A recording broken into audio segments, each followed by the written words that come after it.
तो दोस्तों finish line देखकर ये मत समझ लेना कि क्रांति यूट्यूब बैच समाप्त हो गया है, क्योंकि ये नहीं समाप्त हुआ है। जब तक एमपीपीएससी प्री 2025 नहीं आ जाता ये नहीं समाप्त होने वाला। ये तो चलता रहेगा चलता रहेगा, आपके लिए कंटेंट लाते रहेंगे लाते रहेंगे। सारा ऊट पटांग विचित्र सोर्सेज जितनी भी प्री के पेपर में आती हैं वो सब आपकी प्लेट में लाके परोसते रहेंगे। तो यहाँ पर फिनिश लाइन क्यों दे रखी है दोस्तों? फिनिश लाइन इसलिए दे रखी है क्योंकि ये हमारा क्रांति यूट्यूब बैच का लेक्चर नंबर है 23 और ये 23 नंबर का लेक्चर है। और आपको पता है कि हमारे इस बैच में हम अलग अलग टाइप के टॉपिक्स डिस्कस करते हैं। तो पिछले कुछ लेक्चर से यूनिट 7 और यूनिट 9 से संबंधित पिछले 12 महीने का जो हम साइंस एंड टेक का करंट अफेयर डिस्कस कर रहे थे, आज ये सेक्शन आपका हो जाएगा दोस्तों कंप्लीट। जी हाँ, आज की इस वीडियो में पिछले 12 महीने का साइंस एंड टेक का सारा करंट अफेयर अब मैं आपको करवा चुका हूं। यूनिट 7 और 9 से संबंधित जो भी आ सकता है, और लेक्चर नंबर 24 यानी कि जो अगला लेक्चर होगा लेक्चर नंबर 24, वहां से अब कुछ नया आपके लिए आने वाला है। तो क्रांति यूट्यूब बैच को जब भी आप देखें तो पूरा देखें, लेक्चर नंबर 1 से देखें। आपको इतने फैक्ट मिलेंगे प्री 2025 के लिए कि आपकी झोली पूरी तरीके से भर जाएगी। तो आइए दोस्तों, बिना किसी देरी के आज की इस वीडियो को करते हैं स्टार्ट और देखते हैं कि आज ये जो हमारा समापन वाला लेक्चर है उसमें हमारे पास साइंस एंड टेक से संबंधित क्या करंट अफेयर आज मौजूद हैं। तो दोस्तों, जो पहला प्रश्न हमको यहां पर देखने को मिल रहा है उसको एक दफा हम इधर देख लेते हैं, डिस्कस कर लेते हैं। जो पहला प्रश्न हमको देखने को मिल रहा है उसको ध्यान से आप लोग पढ़ लीजिए। एक मिनट रुकिएगा, कुछ इसमें मिस्टेक जो है हो रही है बार बार। ठीक है, अब आपको दिखेगा प्रॉपर। पहला क्वेश्चन दोस्तों क्या कहता है? What is the name of India first AI powered anti drone system? Drone समझते हो, हवा में उड़ता है जो। तो भारत का सबसे पहला एआई पर आधारित एंटी ड्रोन सिस्टम मतलब एक ऐसा ड्रोन का सिस्टम जो दुश्मन के ड्रोन को मार गिराएगा, ताकि दुश्मन हमारे ऊपर जासूसी ना रख पाए, हमारे ऊपर सर्वेलेंस ना कर पाए। तो इंडिया का पहला ड्रोन सिस्टम है ये, और एंटी ड्रोन सिस्टम है दुश्मन के ड्रोन को मार गिराने के लिए। और इसकी खासियत क्या है कि ये आर्टिफिशियल इंटेलिजेंस पर जो है बेस्ड है, यानी कि इसमें खूबियां हैं, टेक्नोलॉजी है इसमें। तो उसका नाम आपसे वो पूछ रहा है कि नाम क्या है, नाम आपको बताना है। गरुड़यान नाम रखा गया है इस एंटी ड्रोन सिस्टम का, या इंद्रजाल रखा गया है, या पक्षी राज रखा गया है, या वायुयान रखा गया है? तो ये आपको जो है प्रश्न यहां पर सॉल्व करना है। भारत का सबसे पहला एआई से संचालित एंटी ड्रोन सिस्टम का नाम क्या है? गरुड़यान, इंद्रजाल, पक्षीराज या वायुयान? तो दोस्तों जो इसका सही उत्तर है वो है इंद्रजाल। बाकी जो ऑप्शंस हैं वो काफी अपने आप में कंफ्यूजिंग हैं, क्योंकि उड़ने वाली चीज है तो गरुड़यान भी हो सकता है नाम, पक्षीराज भी नाम हो सकता है। जिस व्यक्ति ने नहीं पढ़ा है तुक्का लगाने जाएगा तो हो सकता है थोड़ी सी गलती हो जाए, क्योंकि इंद्रजाल तो शायद ही व्यक्ति जो है इसमें तुक्का लगाने की कोशिश करेगा। तो इंद्रजाल दोस्तों इसका सही आंसर है। ठीक है, ये देखिए आप फोटो यहां पर आप देख भी सकते हैं, यही है इंद्रजाल। देखो लिखा भी हुआ है इंद्रजाल एंटी ड्रोन सिस्टम है। तो ये दुश्मनों के ड्रोन को मार गिराने में दोस्तों जो है सक्षम है। उसके बाद आगे बढ़ेंगे तो आगे देखेंगे अगली खबर हमारे पास क्या मौजूद है। अगली खबर है नभ मित्र डिवाइस, यानी कि एक उपकरण की यहां पर दोस्तों बात हो रही है जिसका नाम है नभ मित्र। ये उपकरण इसरो ने बनाया है, किसके लिए बनाया है? क्वेश्चन बड़ा सिंपल है। डिवाइस का नाम क्या है? नभ मित्र। ये क्वेश्चन आपका यूनिट नंबर 7 में ज्यादा क्वालिफाई होता है, क्योंकि डिफेंस जैसा भी लग रहा है। यूनिट 7 9 में तो थोड़ा कंप्यूटर बेस्ड वो लोग शामिल करते हैं, बट ठीक है 7 में ज्यादा क्वालिफाई होता हुआ दिख रहा है। तो नभ मित्र नाम का एक डिवाइस बनाया है इसरो ने। तो इनमें से किसके लिए बनाया है? बड़ा सिंपल सा क्वेश्चन है। क्या ये इसरो ने अंतरिक्ष यात्रियों के लिए बनाया है? क्या सशस्त्र बलों के लिए, आर्म्ड फोर्सेस के लिए दोस्तों बनाया गया है? या फिर ये मछुआरों के लिए, फिशरमैन के लिए बनाया गया है? या फिर इसरो ने इसको डॉक्टर्स के लिए बनाया है? तो यार इसरो का डॉक्टर्स के साथ तो कोई ऐसा कनेक्शन है नहीं, तो हम एक ऑप्शन को तो यहां पर दोस्तों बड़े सरलता से कट कर सकते हैं, ऑप्शन नंबर डी को। इसरो नाम सुनते ही व्यक्ति या तो ऑप्शन नंबर ए में बहुत तगड़ी तरीके से कंफ्यूज हो सकता है, और इसरो कई बार अपनी सैटेलाइट्स की मदद से जो हमारे सशस्त्र बल हैं उनकी भी मदद करती है। पर दोस्तों ये दोनों ऑप्शन आपको कंफ्यूज करने के लिए हैं। जो सही आंसर है वो क्या है? वो है ऑप्शन नंबर सी, यानी कि फिशरमैन, मछुआरों के लिए। जब भी मौसम के हालात बहुत ज्यादा बिगड़ जाते हैं और मौसम के उन बिगड़े हुए हालातों में जब मछुआरे बीच समुद्र में मछली पकड़ रहे होते हैं, तो उस समय हमको एक ऐसा संचार प्रौद्योगिकी चाहिए, एक ऐसी कम्युनिकेशन टेक्नोलॉजी चाहिए जो फटाक से कम्युनिकेशन को एस्टेब्लिश करे और मछुआरों को एक मौका मिल सके ताकि वो खुद को बचा सकें आने वाले तूफान से। क्योंकि तूफान में अक्सर सिग्नल नहीं मिल रहा, फोन का सिग्नल नहीं मिल रहा, बीच समुद्र में तो कुछ काम करता नहीं है। तो इसीलिए ये नभमित्र नामक डिवाइस बनाया है इसरो ने, जो कि दोस्तों सैटेलाइट बेस्ड है, तो बहुत सरलता पूर्वक जो है एक कम्युनिकेशन बना पाएगा। तो मैं आपकी अंडरस्टैंडिंग के लिए यहां पर लिख देता हूं कि दोस्तों जो नभमित्र है ये क्या है? ये एक कम्युनिकेशन सिस्टम है, यानी कि ये एक संचार प्रणाली है। तो नाव जो होती है ना मछुआरों की, तो उसमें जो है इसको फिट कर दिया जाएगा। तो नभमित्र याद रखिएगा दोस्तों, मैं आपको फोटो भी दिखाऊंगा यहां पर। ये देखिए किस तरीके से मछुआरों की नाव के जो बैक साइड है वहां पर जो है इसको फिट किया जा रहा है। उसके बाद दोस्तों आगे चलेंगे और अगला प्रश्न जो है हम लोग देखेंगे क्या कहता है। अगला प्रश्न कह रहा है कि ADRDE, ये दोस्तों एक लेबोरेटरी का नाम है, एक प्रयोगशाला का नाम है। तो ये प्रयोगशाला निम्नलिखित में से किसके अंदर में आती है? ADRDE। पहली बात तो आपके लिए एक होमवर्क है, कमेंट सेक्शन में आप मुझे इस लेबोरेटरी का फुल फॉर्म बताएंगे, और फुल फॉर्म बताने मात्र से ही आपको क्लियर हो जाएगा कि ये लेबोरेटरी आखिर करती क्या है। तो ये आपका प्रश्न है, आपको कमेंट सेक्शन में जो है इसका जवाब देना है दोस्तों, ठीक है? तो कमेंट सेक्शन में इसका जवाब दीजिएगा, और आपको ये बताना है कि ये जो प्रयोगशाला है ये निम्नलिखित में से किसके अंतर्गत आती है? क्या ये ICMR के अंडर में आती है? क्या ये इसरो के अंडर में आती है? क्या ये इंडियन एयर फोर्स के अंडर में आती है? या फिर ये DRDO के अंडर में आती है? तो दोस्तों जो सही ऑप्शन है यहां पर वो है DRDO। DRDO के अंदर ये लैबोरेटरी आती है, और मैं इसका फुल फॉर्म इसलिए नहीं बताना चाहता ताकि थोड़ा आप सर्च करेंगे तो आप जो चीज सर्च करते हो खुद से एक होमवर्क के रूप में, वो आपको तुलनात्मक थोड़े लंबे समय तक याद रहती है। तो आप मुझे कमेंट सेक्शन में इस लैबोरेटरी का फुल फॉर्म बताइएगा। ये प्रश्न दोस्तों मुझे आने वाले समय में इसलिए जरूरी लग रहा है क्योंकि जो अब MPPSC है वो क्वेश्चंस की थोड़ी सी वैरायटी चेंज कर रही है। तो जो लेबोरेटरीज बड़े बड़े काम करती हैं, कोई उन्होंने बड़ा योगदान दिया होता है करंट अफेयर्स के सेक्शन में, तो ऐसी लेबोरेटरीज को भी जो है कवर किया जा सकता है हमारे प्री के एग्जाम में। ओके, तो आई होप कि इतना आपको क्लियर हुआ। चलो अगले क्वेश्चन में देखते हैं, लेकिन हाँ इसका जवाब मुझे कमेंट सेक्शन में जरूर दीजिएगा आप। उसके बाद दोस्तों यहां पर क्या कहानी निकल के आ रही है, ये अब मैंने आपके लिए क्वेश्चन के रूप में डिजाइन नहीं किया है, ये कहानी थोड़ी सी अलग है, समझेंगे। आइए दोस्तों इसको। Scientist at the Indian council of agriculture research. दोस्तों आपने ICAR का नाम तो उम्मीद करता हूं सुना ही होगा। अंग्रेजी में कहते हैं इंडियन काउंसिल ऑफ, तो IC का मतलब तो बड़ा सिंपल से इंडियन काउंसिल ऑफ, काय की Indian council? Agriculture research. Hindi में भी देख लो क्या दिक्कत है, हिंदी में क्या लिखा हुआ है? भारतीय कृषि अनुसंधान परिषद। यानी कि रटना नहीं है हम, ये एक ऐसी काउंसिल है, ये एक ऐसी परिषद है जो एग्रीकल्चर की फील्ड में रिसर्च करती है। खत्म कहानी, क्या बहुत बड़ी बात है? ICAR, Indian council of agriculture research, भारतीय कृषि अनुसंधान परिषद, खत्म कहानी, रटने की कोई आवश्यकता नहीं है। तो दोस्तों ICAR के अंडर में एक संस्थान आता है, ICAR के अंडर में एक संस्थान आता है, एक इंस्टीट्यूट आता है जिसका नाम है CMFRI। यानी कि यहां पर जो F शब्द का जो प्रयोग है वो काय के लिए हो रहा है? मत्स्य, यानी कि फिशरीज। तो इनका ICAR का काम तो पूरा एग्रीकल्चर आधारित रिसर्च करना हो गया, और जो CMFRI है इनका संबंध किस चीज की रिसर्च करना है? मत्स्य से संबंध, मछलियों से संबंध रिसर्च करना है।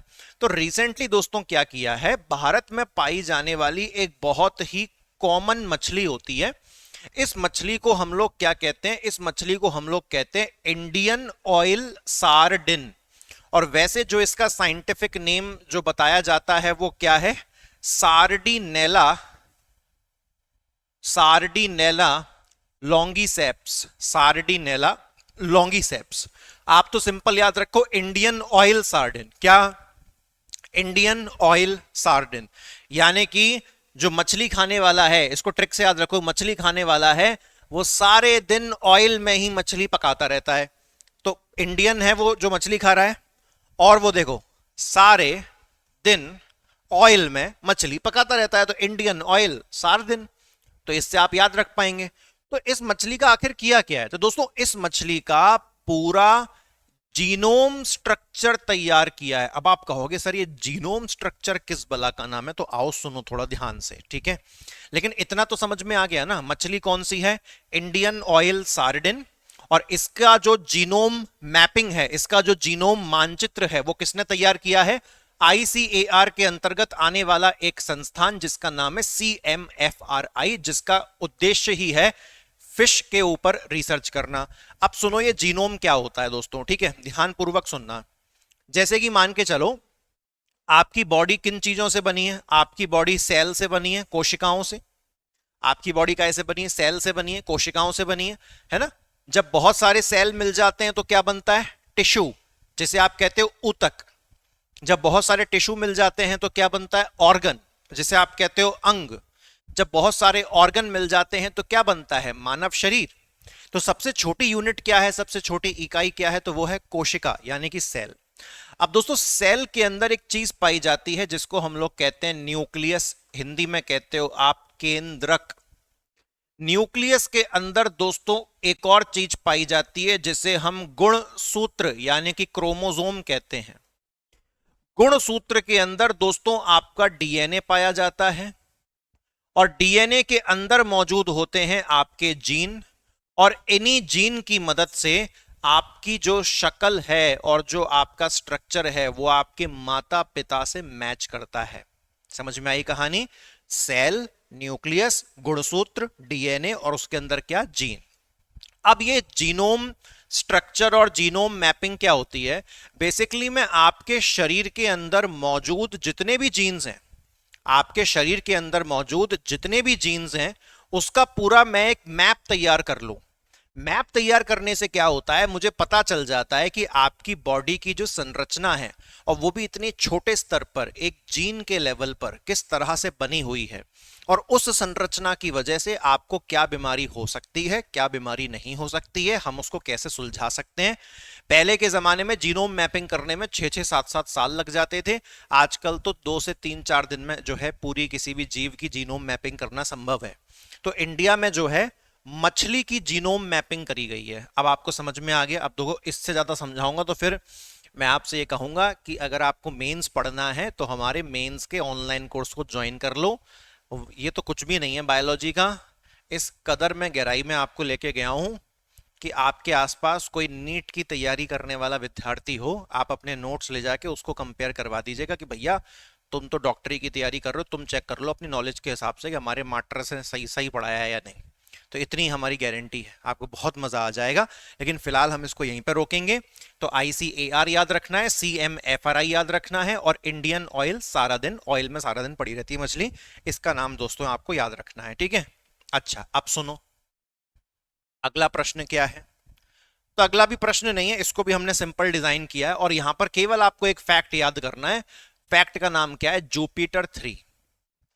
ये जो आपको सैटेलाइट दिख रही है इसका नाम क्या है? जुपिटर 3।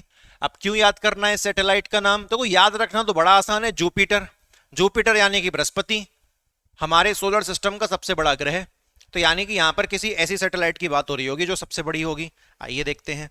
तो दोस्तों यहां पर सबसे बड़ी, दुनिया की सबसे बड़ी प्राइवेट सेक्टर की कम्युनिकेशन सैटेलाइट, कम्युनिकेशन सैटेलाइट समझते हो, जिस सैटेलाइट की वजह से कम्युनिकेशन होता है, संचार होता है। तो ये निजी क्षेत्र में, प्राइवेट सेक्टर में दुनिया की सबसे बड़ी संचार उपग्रह है, कम्युनिकेशन सैटेलाइट है। नाम क्या है दोस्तों इसका? जुपिटर 3। ओके, आई होप कि आप आसानी समझ गए होंगे। क्या नाम आप याद रख लोगे? जुपिटर 3। अब आपको बस कमेंट में एक चीज बतानी है। मैंने अभी आपसे एक लेबोरेटरी का फुल फॉर्म पूछा था, वो बता देना। एक मुझे इस बात का जवाब देना कि ये जो जुपिटर 3, जो कि दुनिया की सबसे बड़ी प्राइवेट सेक्टर की सबसे बड़ी कम्युनिकेशन सैटेलाइट है, ये कौन से देश की है? अमेरिका की है, ब्रिटेन की है, रूस की है, चाइना की है, कहां की है? तो आपको कंट्री मुझे बताना है कमेंट सेक्शन के अंदर कि जो जुपिटर 3 नाम का दुनिया का सबसे बड़ा प्राइवेट संचार उपग्रह, ये कौन से देश से कनेक्टेड है? इसका आपको आंसर जो है देना है। कहां देना है? कमेंट सेक्शन में जो है आपको इसका आंसर देना है दोस्तों। ओके, इससे क्या होगा, अगर एग्जाम में आपसे कंट्री पूछ लेगा तो आप उसको आराम से टैकल कर पाएंगे। उसके बाद दोस्तों ये बहुत प्यारी यहां पर खबर है। क्या कहता है कि इंडिया ने एक पनडुब्बी बनाई है। क्या बनाई है? पनडुब्बी बनाई है। पनडुब्बी समझते हो आप? बेसिकली जो पानी के अंदर डूब जाती है, सबमरीन भी कहते हो, है ना।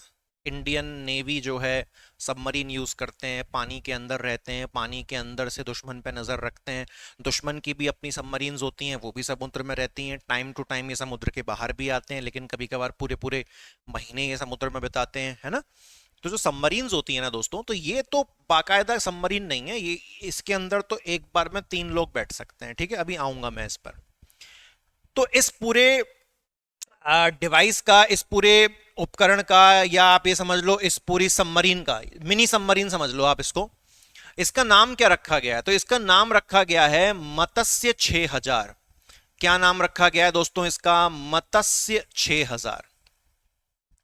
मत्स्य 6000 जो है इसका नाम रखा गया है।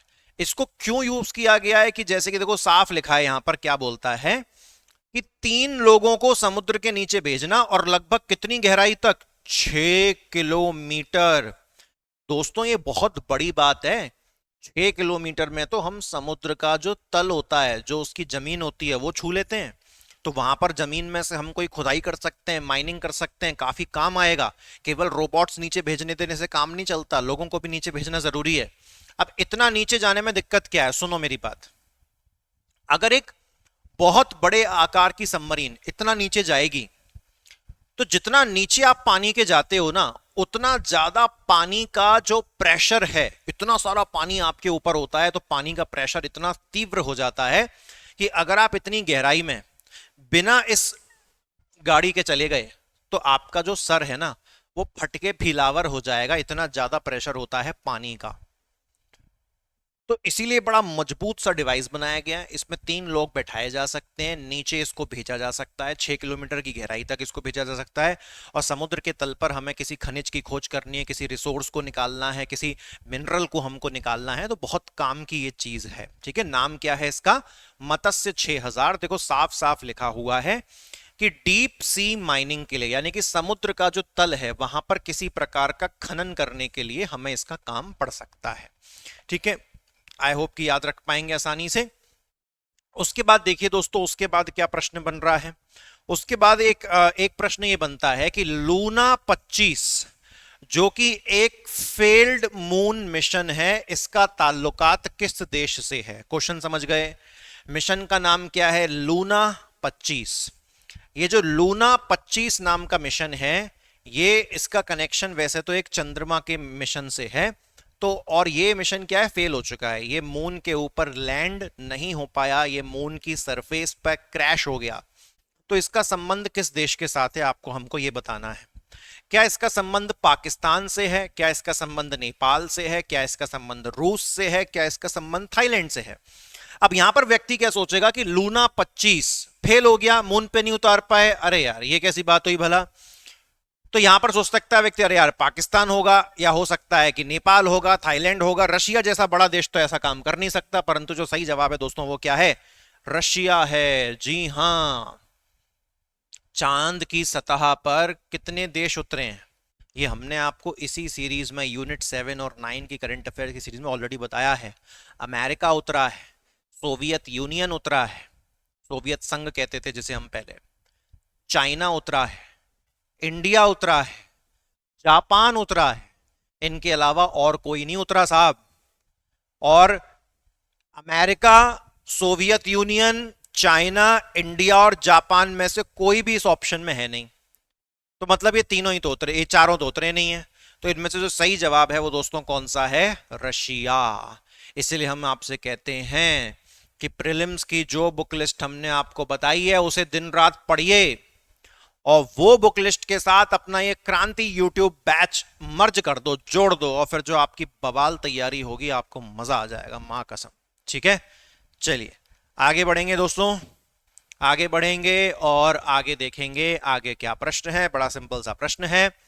क्या बोलता है कि जो हमारा चंद्रयान 3 मिशन था, अब आप देख ही रहे हो, मैं न्यूज में बैक में जा रहा हूं, पिछले 12 महीने का उठा रहा हूं, तो इसीलिए आपको ये खबर देखने को मिल रही है ना। तो मैंने पता है यहां पे क्या किया है, इस पूरी सीरीज में, इस पूरी सीरीज में मैंने क्या किया है कि आपका अगस्त 2024, अगस्त 2024 से लेकर, अगस्त 2024 से लेकर रिवर्स में मैंने आपका जून 2023 तक के करंट अफेयर कवर करवा दिए हैं।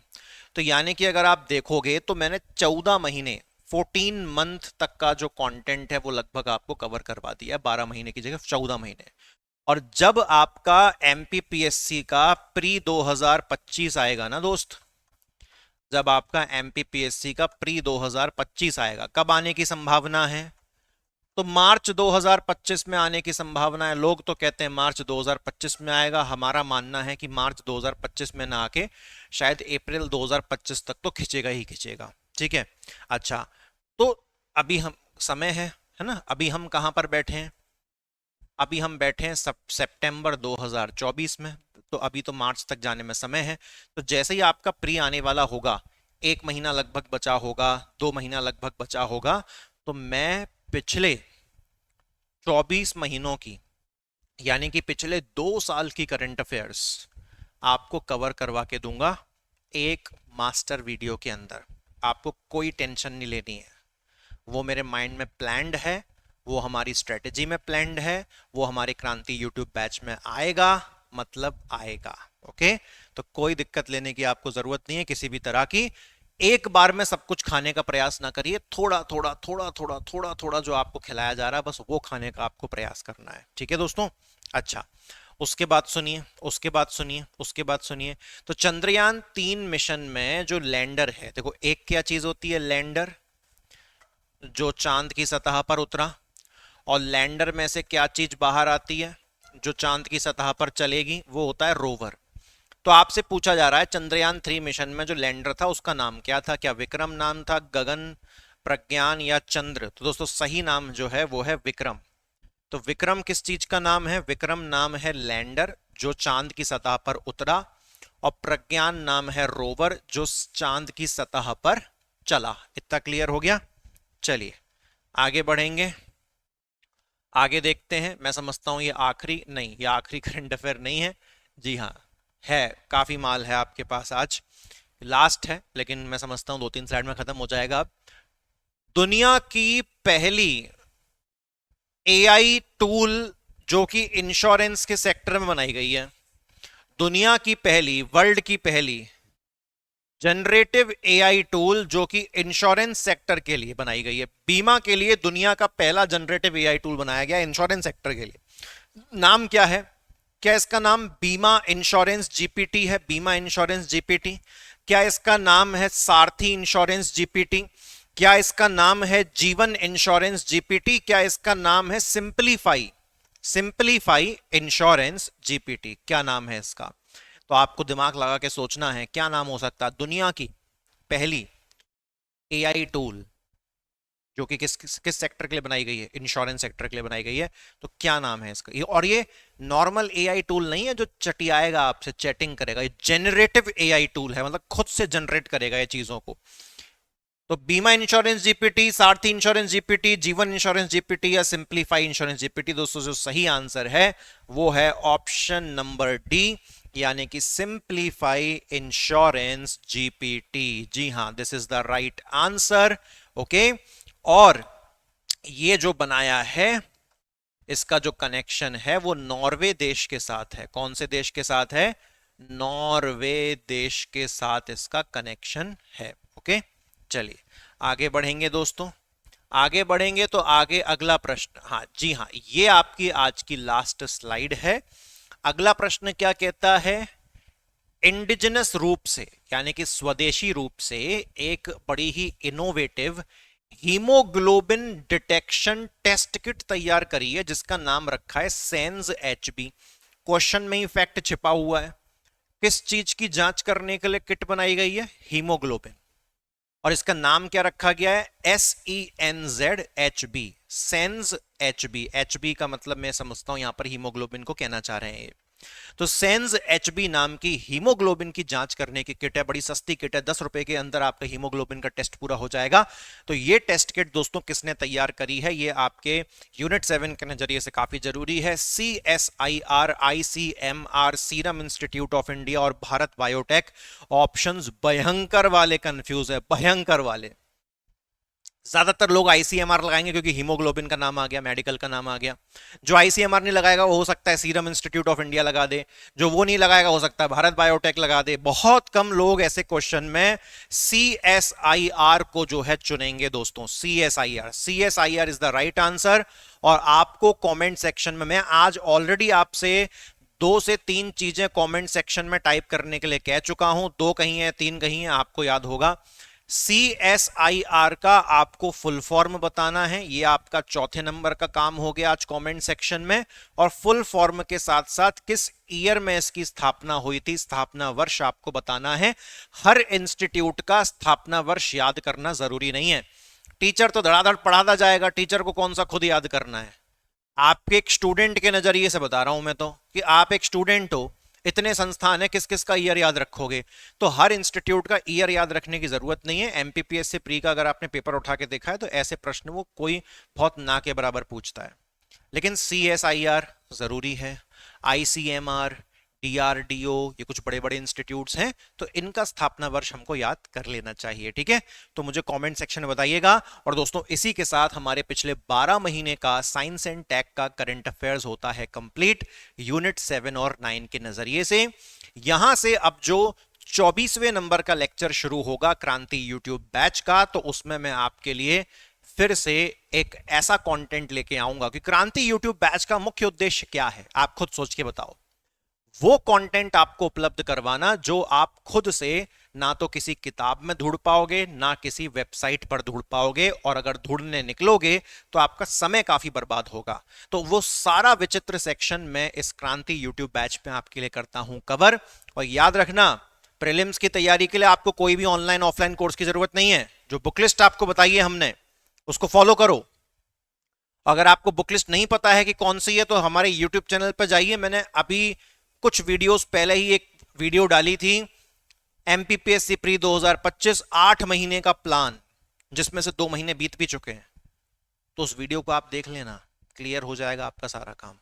बुकलिस्ट फॉलो करो, क्रांति यूट्यूब बैच फॉलो करो, और प्री 2025 खत्म कर दोगे आप आसानी से। ठीक है, चलिए मुलाकात करते हैं आपसे अब नेक्स्ट वीडियो के अंदर। Thank you very much, take care, Jai Hind.